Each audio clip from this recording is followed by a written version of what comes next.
కోసుకొని తింటేనే ఆకలి తీరుతుంది అంటే నేను దానికి కూడా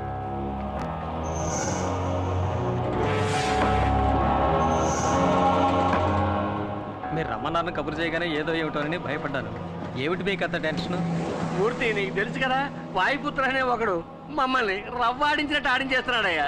వాడిని ఎలాగైనా కనిపెట్టాలండి. త్వరలోనే వాడిని కనిపెట్టడానికి ఒకడు వస్తున్నాడు.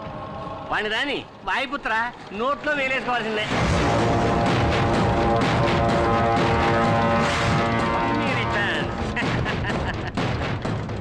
ఏంటి నీకు గుర్తున్నానా? నిన్నెలా మర్చిపోతాను? ఆ చూపేంట్రా, అనుకోలేదు కదూ. ట్విస్ట్ నాన్న, ట్విస్ట్. డబ్బులకే మాడతావరా? వైకుంఠపాళిలో ఇంతవరకు నువ్వు నిత్యంలే చూసావు, ఇక మీద పాముల్నే చూస్తావు. ఏమి యాక్టింగ్ రానిది, మంచి వాళ్ళగా నటిస్తున్నావు. డిఫరెంట్ గెటప్స్ లో మమ్మల్ని ఉతికేస్తున్నావు. Acting and action, action king కూడా నువ్వు. ఇప్పుడు కూడా చూడండి అమాయకుడు ఎలా నటిస్తున్నాడు. వాయుపుత్ర, మాకే చూపించావు కదరా మిమిక్రీ షో, ఇప్పుడు నీకు చూపిస్తావురా మ్యాట్నీ షో. కొట్టు కొట్టు కొట్టు కొట్టు కొట్టు. నువ్వు యాక్టింగ్ లో ఎంత చేసినా ఒప్పుకోవచ్చు, కానీ ఒక్కటి మాత్రం ఒప్పుకోను రా. ఏమిటి? వాయుపుత్రకి భయపడి ఈ ఊరే వదిలిపోతాను మొక్కేసావే, అది తలుచుకుంటేనే నాకు అసలు. ఒకటి మాట్లాడు, లేదంటే కొట్టు. రెండు మిక్స్ చేయకు అంటారా? ఇప్పుడు కొట్టనా మాటనా? నోరు మూసుకుపో. ఇది లాజిక్. ఈసారి వీడు ప్రాణాలతో తప్పించుకోకూడదు. మీరెళ్ళండి నాయుడు గారు, వీడి సంగతి నేను చూసుకుంటాను. ఎడలపై టేక్ చేశారు కదా, రా బావా. ఈశ్వర ప్రసాద్ని నువ్వు కాపాడతావా? ముందు నిన్ను నువ్వు కాపాడుకునే మార్గం చూసుకోరా. జైల్లో నువ్వు నా మీద చెయ్యేసి రిస్క్ తీసుకున్నాను నువ్వు అనుకున్నావు కదా?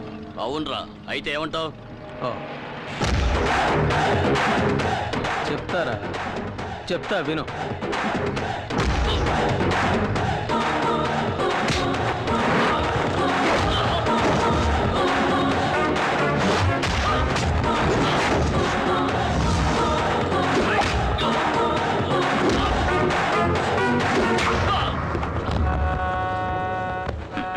వాళ్ళు ఉండగానే నేను ఎందుకు ఇలా కొట్టలేదని ఓసారి అడుగు. ఎందుకు కొట్టలేదు? వాళ్ళు వెళ్ళిపోయాక వాళ్ళ ప్లాన్ గురించి చెప్పడానికి ఒకటి కావాలి కదా. చెప్పు, వాళ్ళ ప్లాన్ ఏమిటి? మూసి ఉన్న ఫ్యాక్టరీని చూడటానికి ఈశ్వర్ ప్రసాద్ ఇన్స్పెక్టర్తో అక్కడికి వెళ్తున్నాడు. అక్కడే అతన్ని చంపబోతున్నారు. థ్యాంక్స్ రా.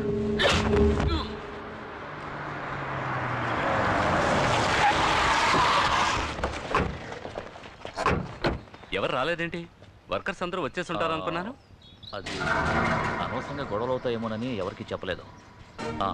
ఓపెన్ చేయండి. Okay sir.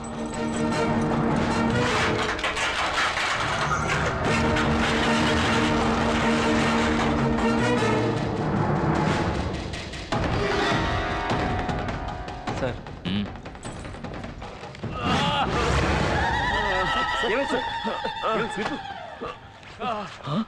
సార్ ఏమైంది? వాయుపుత్రే మమ్మల్ని కొట్టాడు. వాయుపుత్ర అంటే ఇంకెవరో కాదు, ఆ మూర్తిగాడే. ఎవరు? మూర్త?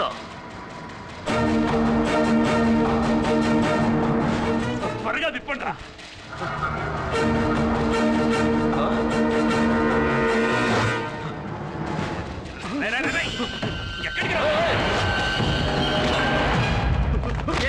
ఎక్కడికి పారిపోతున్నారా?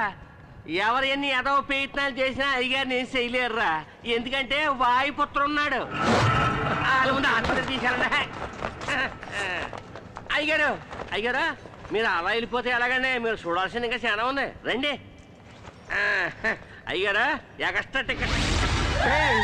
వీడెందుకు ఇక్కడ ఉన్నాడు? వాళ్ళు లేట్గా వచ్చుంటాడు అయ్యగారు, అందుకే ఓ మొట్టు ముట్టి చేతికి కట్టు కట్టేయాడు.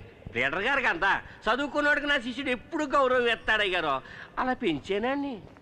అయ్యగారు ఈయనంటే ఏది కుదురు కనిపించుకోడు. మన బామంతులు కనపట్లేదే, వేరే బ్లాక్ లో మూట కట్టి పెట్టాడా? వాయుపుత్ర నాకు ఫోన్ చేసి చెప్పాడు, తమను చంపడానికి వచ్చిన ప్యానాలు గాలిలో ఊగిసలాడుతున్నాయని. సాయంకాలం మరి ఫోన్ చేస్తున్నాడండి. మెసేజ్ ఏమైనా చెప్పమంటే చెప్పేస్తానండి. అంజలి మీద తనకున్న ప్రేమ వల్ల ఇదంతా చేశాడని నువ్వు అమ్మతో చెప్పావు కదా? అవును, ఆడు అలాగే నాతో ఫోన్ చేసి చెప్పమన్నాడు. ఆ మాట నిజమైతే అంజలి ఇచ్చి చేయడానికి మాకు ఎటువంటి అభ్యంతరం లేదు. ఈ విషయం వాయుపుత్రతో చెప్పు. రుద్రపతి మనల్ని కుళ్ళబడిచి హాస్పిటల్లో పడుకోబెట్టాడే, మన బావకి వచ్చి చూడాలన్న ఇంగిత జ్ఞానం కూడా లేదే. నేను ఇక్కడే ఉన్నాను బావా. నన్నే ఎవరన్నా వచ్చి చూడాలి. మిమ్మల్ని కొట్టాడా? ఛ! మరి భద్రేడి? నేను ఇక్కడున్నాను. శబాష్, నాకు ఈ వాయుపుత్ర ఎలియాస్ మూర్తి దగ్గర నచ్చిన విషయం ఇదొక్కటే. కొట్టాలి అని నిర్ణయించుకుంటే అందరినీ ఈవెన్ గా కొట్టేస్తాడు. ఛ! ఇంతమంది ఉండి కూడా వాడిని ఏమీ చేయలేకపోయారు. తలుచుకుంటేనే సిగ్గుగా ఉంది. వాడిని ఊరకొక్కరు కొట్టినట్టు కొట్టి ఈడ్చుకొస్తాను. ఏ ఇన్స్పెక్టర్, వాడు పులి. వాడితో పెట్టుకున్నావనుకో నీకు చావు ఖాయం. నోరు మీద దులపాల వెతవా. పోలీసు వాడి దెబ్బ అంటే ఎలా ఉంటుందో వాడికి నేను చూపిస్తాను. ఇంకొక బెడ్ రిజర్వ్ చేసి పెట్టండి.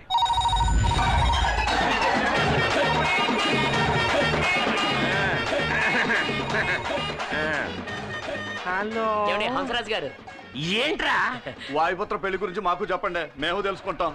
తెలుసుకుని ఆడి పెళ్లి ఖర్చులో సగం నువ్వు పెట్టుకున్నావనే కోట్లేమని.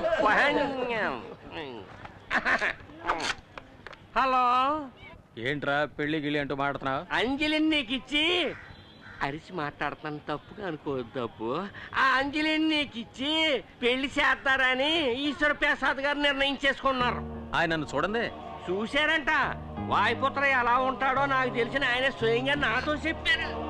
నువ్వు తిన్నంగా వచ్చి అంజలిని పెళ్లి చేసేసుకో. ఓ సెకండ్ శిష్య, ఓ స్టెప్ బ్యాక్. ఈ పూర్గాల్ని సొంతకాలుగా పట్టుకుని అడిగేస్తున్నాను. నన్ను పబ్లిక్ లో చూసినప్పుడు నన్ను తెలవదని చెప్పకూడదు. నేనే నీ గురువునని చెప్పాలా ఏంటి? ఓకేయా? కామెడీ చేస్తాడు. ఏంట్రా ఇక్కడేమన్నా బైస్కోప్ చూపిస్తున్నారా?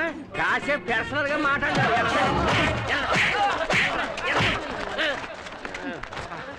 మెయింటైన్ చేయడం చాలా కష్టంగా ఉంది బాబా.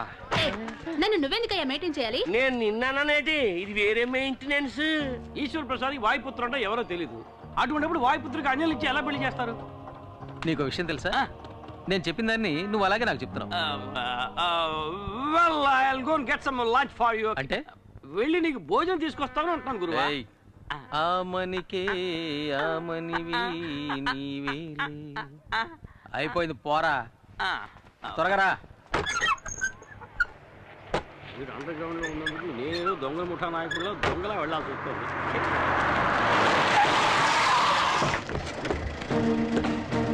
రై, వాడు ఇక్కడే ఉన్నాడని తెలిసిపోయింది. మీరు వెళ్ళి అంబులెన్స్ తీసుకురండి.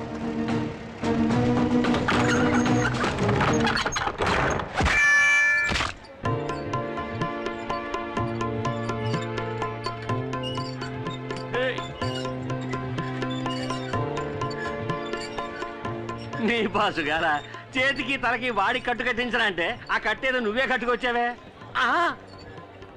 బోనస్ గా కానుక కూడానా? మెల్లగా మెల్లగా మెల్లగా. Good evening sir. పోరా, పెద్ద పుడింగిలా మాట్లాడావు. అందుకే బాక్స్ బత్తలు కొట్టి పంపాడుగా. కానీ ఒక విషయం, తను బుక్ చేసుకున్న బెడ్ లో తనే పడుకున్న మొదటి పేషెంట్ నువ్వేనయ్యా. అడ్వాన్స్ గా బుక్ చేసుకున్నాడు, లేకపోతే వరండాలో పడుకోబెట్టేవాడు. నేను అప్పుడే చెప్పాను కదా, వాడితో పెట్టుకుంటే నువ్వు గెలవలేవని. తాడిని తన్నేవాడి తల తన్నేవాడు తప్పకుండా ఉంటాడు.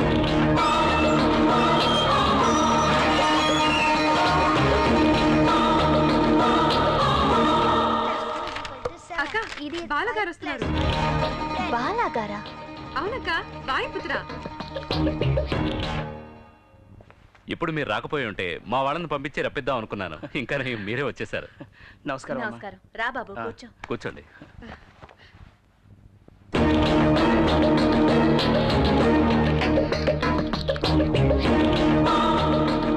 ఎలా ఉన్నావు శాలిని? మమ్మల్ని కాపాడేందుకు ఒకళ్ళు ఉండగా మాకేం దిగులు? ఇక మీద మిమ్మల్నే కాదు, మమ్మల్ని కూడా కాపాడబోయేది ఈశ్వర ప్రసాద్ గారు. ఇటువంటి మంచి మనసున్న ఆయనకి ఏదైనా ఆపదొస్తే అతన్ని కాపాడడానికి ఖచ్చితంగా దేవుడు ఎవరో ఒకరిని పంపిస్తాడు. అందువలే కదా నేను ఇంకా ప్రాణాలతో ఉన్నాను. సతీష్ ఇంకొన్నాళ్ళు హాస్పిటల్లోనే ఉండాల్సి వస్తుంది. వాడు డిశ్చార్జ్ అయ్యి వచ్చాక మంచి ఉద్యోగం దొరకడం అంత తేలికైన విషయమేం కాదు. సో వాడి చేత బిజినెస్ పెట్టిస్తే తోడుగా నేను ఉంటాను. అది మాత్రమే కాదు, శాలిని వాడు కలిసి జీవించడానికి ఇన్కమ్ ఉండాలి కదా. సతీష్కి శాలినికే కాదు, మీరు అంజలి సంతోషంగా జీవించడానికి కూడా ఆదాయం కావాలిగా. మీ రెండు జంటలకి ఒకేసారి పెళ్లి జరిపించాలన్నది నా కోరిక. అదే అదే అమ్మ కోరిక.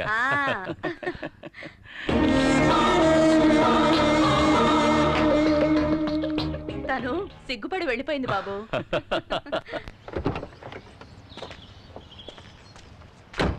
ఈ ఫ్యాక్టరీ చాలా రోజులుగా మూతపడి ఉంది. దీన్ని మళ్ళీ